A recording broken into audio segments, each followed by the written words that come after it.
하나님의 크신 샬롬이 충만하시기를 기원합니다. 우리 주 예수 그리스도의 은혜와 평강이 개교기념 130주년 예배에 참석한 모든 감신 공동체 위에 함께 하시기를 축복합니다. 저는 오늘 설교를 준비하는 중에 감리교 신학대학교의 설립자이신 헨리 게어하르트 아펜젤러 선교사님의 삶을 회고하고 기억하면서 그의 설교를 읽어보게 되었습니다.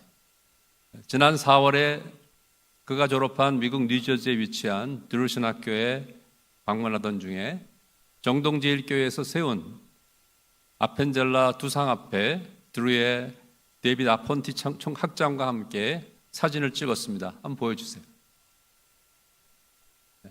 따로따로 보여줘야 되는데 잘 보세요. 저 사람입니다. 바로 저 사람. He's the man. 총학장, 우리 박혜정 교수하고 김인수 교수 두 분이 같이 저와 함께 세미나리라고 써있는 드루학교에서 됐어요. 이와 같이 그의 삶의 발자취를 밟아보면서 주께서 오늘 저희 감리교 신학대학의 현 위치와 앞으로 나아가야 할 미래에 대해 함께 상고해 보고자 하는 마음을 저에게 하나님 주셨습니다. 개교기념일을 기해서 여러분 모든 우리 학생들 또 동문들 많이 참석하지 않았지만 동문회장님, 이사장님 이렇게 학교를 사랑하는 분들과 함께 감신대의 정체성과 우리 학교의 진정성을 함께 숙고하고자 하는 것입니다. 아펜젤라 선교사의 생애를 다시 마음속에 회고하는 중에 그분이 어떻게 1875년에 그 먼 길을 그의 기록에 의하면 아직은 뚜렷하게 드러나지 않는 하나님의 목적들의 신비들 속으로 들어가는 항해, 영어로 제가 읽진 않겠습니다마는 하나님의 목적들의 신비, mysteries로 into, 영어로 into라는 표현을 썼기 때문에 제가 이렇게 번역을 했어요. 들어가는, 그 안으로 이렇게 들어가는 보이지, 항해를 하게 되었다. 그는 이제 그 항해를, 긴 항해를 거쳐서 은둔의 나라 조선 땅에 발을 디디게 되었습니다.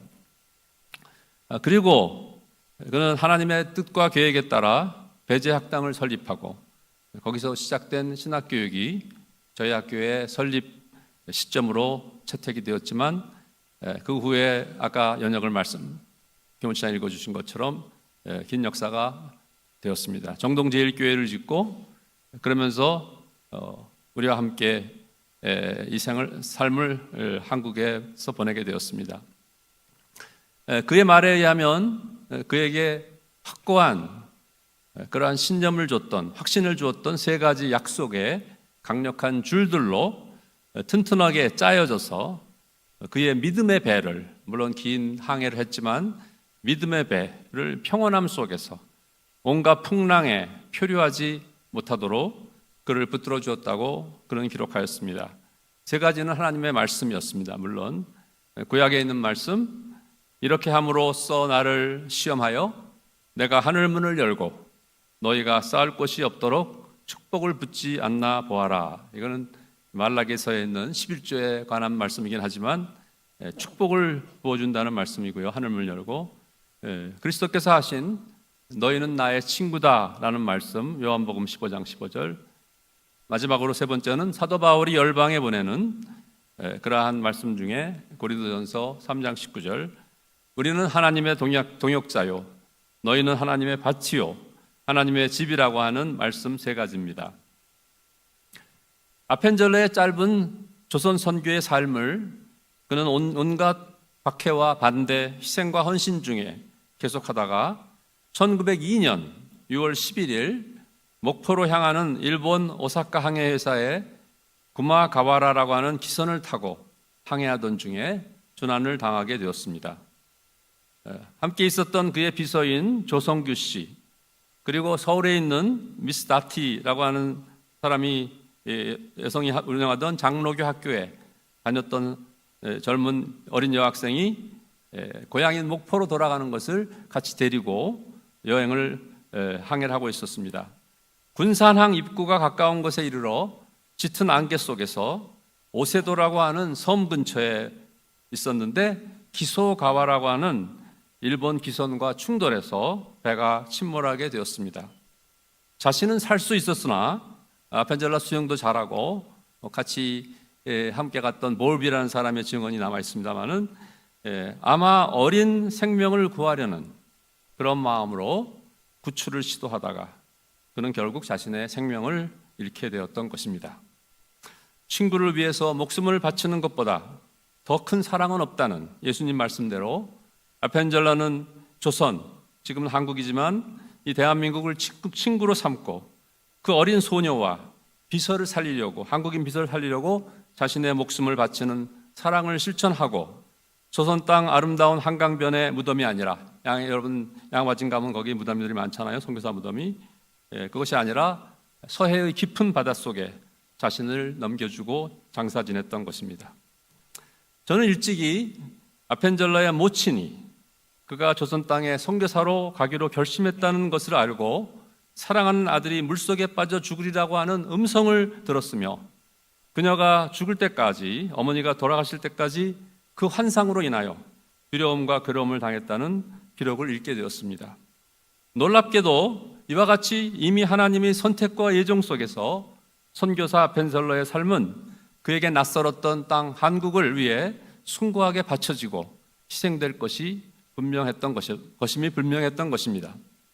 그러한 사명에 자신의 목숨을 바친 아펜젤라에 의해 시작되고 설립된 우리 감리교 신학대학교는 그 자신을 들여 주님께 바친 수많은 목회자와 민족의 지도자, 열방의 복음을 전하는 선교사들을 배출한 위대한 사역을 감당하게 된 것입니다. 한국으로 떠나기 전에 여러 번 뉴저지의 교회들에서 선포했던 아펜젤라의 설교 십자가의 능력, The Power of the Cross라는 설교 속에서 저는 복음에 대한 그의 확고한 믿음과 사명을 읽어볼 수 있었습니다. 그 복음은 세상을 그리스도 안에서 자신과 화해하게 하시는 하나님의 능력입니다. 그가 경험했던 것 중에 가장 큰 사랑의 징표인 십자가를 바라보면서 아펜젤라는 죄인을 구원하시는 하나님의 사랑의 능력을 그 설교에서 증거합니다. 그것은 어떤 이론이 아니라 아까 우리 양 교수님이 기도에도 계속 말씀하셨지만 하나님의 스토리라고 그러는데 역사, 그의 설교 속에서는 살아있는 리빙 리얼리티로서의 히스토리다 그런 말을 하면서 이론이 아니다. 그것은 죄인을 끌어당기는 하나님의 능력이라고 그는 설교합니다. 바울 사도로부터 시작해서 루터의 종교개혁을 거쳐 이 갈보리의 십자가는 개신교 신앙의 중심이 되었고 아펜젤라가 살고 있던 그 시대의 북아메리카에서 힘차게 구원의 역사를 계속하게 되었다고 말합니다. 1813년 당시 개신교는 전 세계적으로 4억 800만 인구를 가지고 있어서 로마 가톨릭 교회와 동방교회를 합친 정교를 합친 숫자인 2억 8천 만 명을 훨씬 넘어서고 있으며 온 세상에 전도운동을 확대하고 있다고 그는 선포하였습니다. 어떤 다른 것이 아니라 오직 십자가에 못 박히신 그리스도를 의지하고 전파함으로써 하나님 나라는 이 땅에 열방에 퍼져나가게 될 것입니다. 에스겔서 47장에 나오는 구원의 생명수 강물을 언급하면서 복음의 진리가 온 세상에 흘러넘쳐 주님이 다시 오시는 그때까지 쉬지 않고 흐른다고 그는 전파하고 있습니다. 그것은 곧 거룩한 성령의 능력이요 하나님의 은혜의 강이 에스겔서에 있듯이 성전 보좌로부터 흘러나오는 것입니다. 특히 아펜젤라는 설교 속에서 북미의 최고의 대학으로 알고 있는 예일, 프린스턴, 하버드에서 최근 여러 차례 부흥회가 일어났고 그 결과로서 많은 학생들이 큰 은혜를 받게 되었으며 그곳에 그렇게 많은 기독교인들이 있게 된 적이 없었다는 보도를 하버드 애드보케이트에서 보고서 설교에 인용하고 있습니다. 슬프게도 오늘날 그러한 일을 미국에서 찾아볼 수 없게 되었지만 아펜젤러의 당시의 증언은 오늘 우리에게 큰 도전을 주고 있음에 틀림없다고 저는 믿습니다. 이와 같은 감신의 설립자인 아펜젤러의 복음주의적인 유산은 우리 감리교 신학대학의 진정한 진정성이며 정체성이며 정통성이라고도 할 수 있습니다.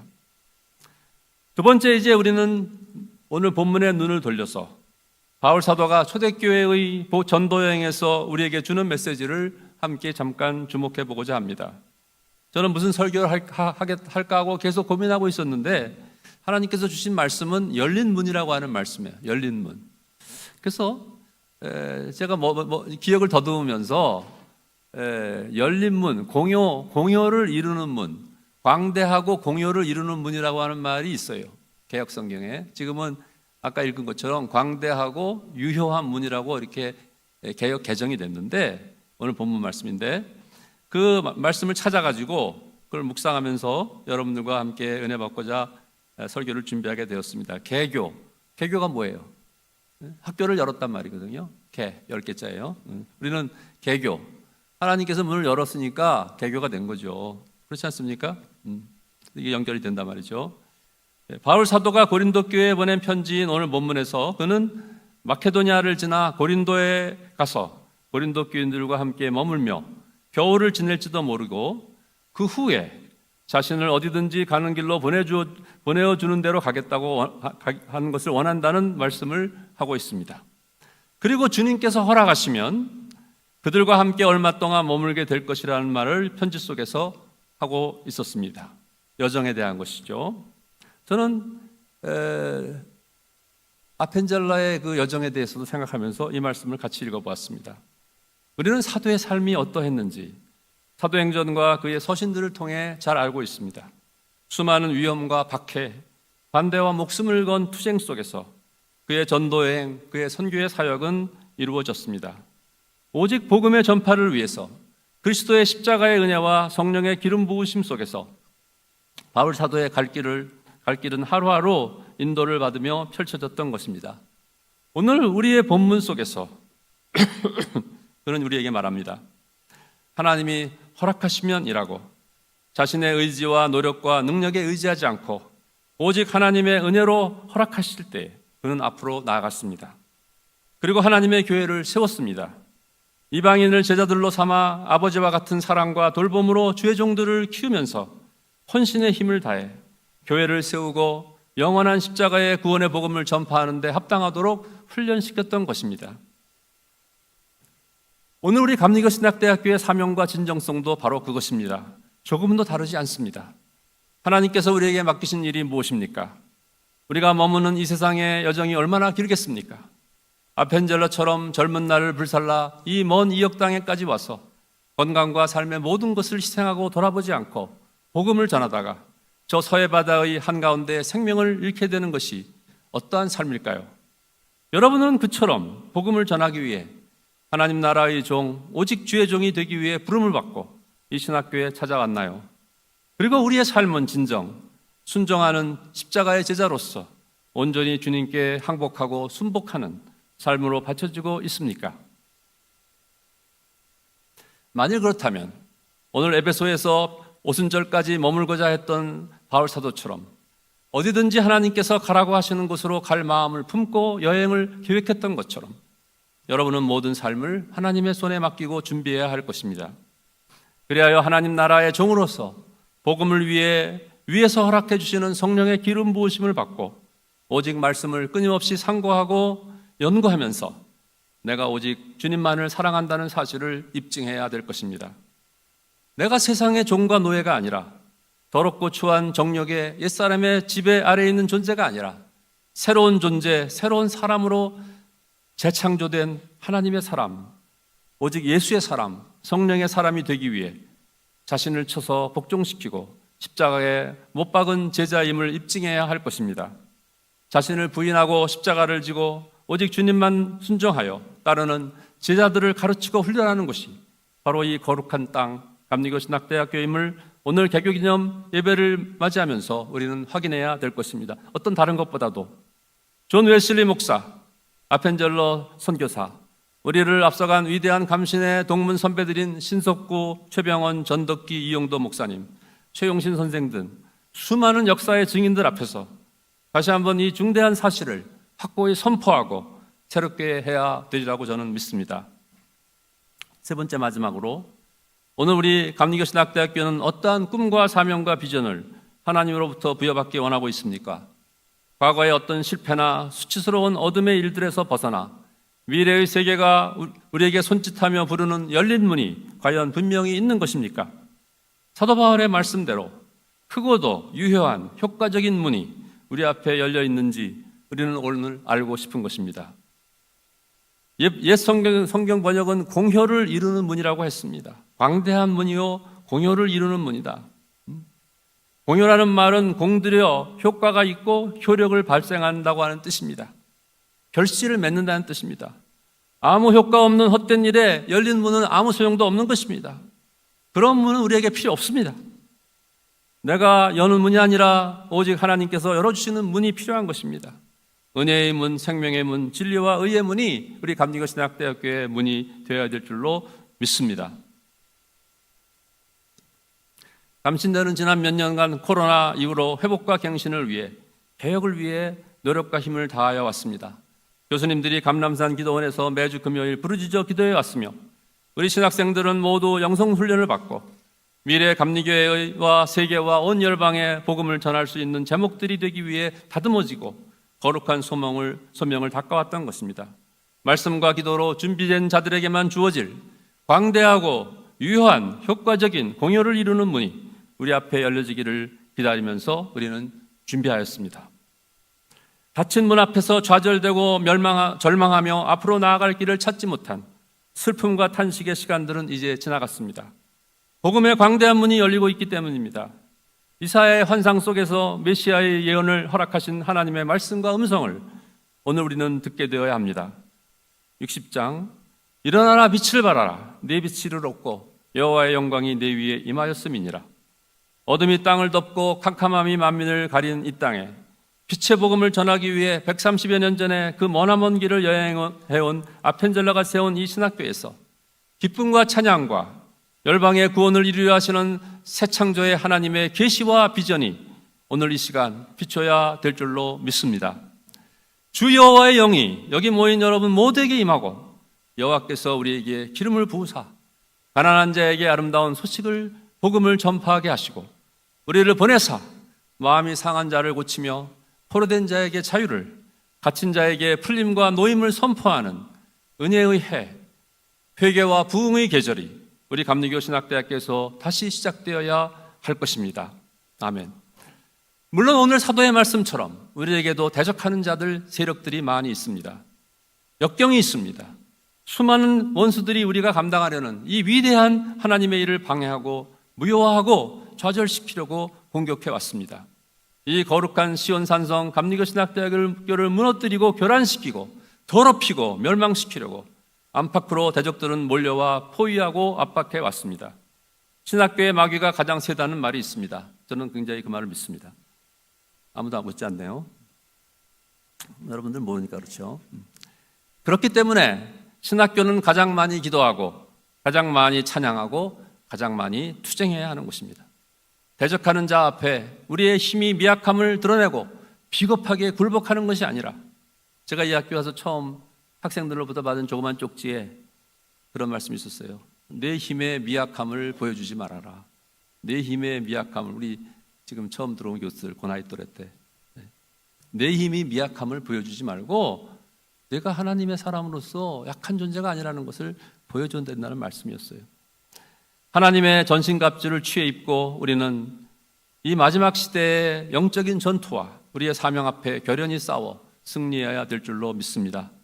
오직 예수의 보혈의 권능을 선포하고 말씀의 성령의 검을 휘둘러 원수의 견고한 진을 회파하고 오직 예수님을 알고 높이는 가장 고귀한 지식을 연마하는 곳이 우리 감리교 신학대학이 되어야 할 것입니다.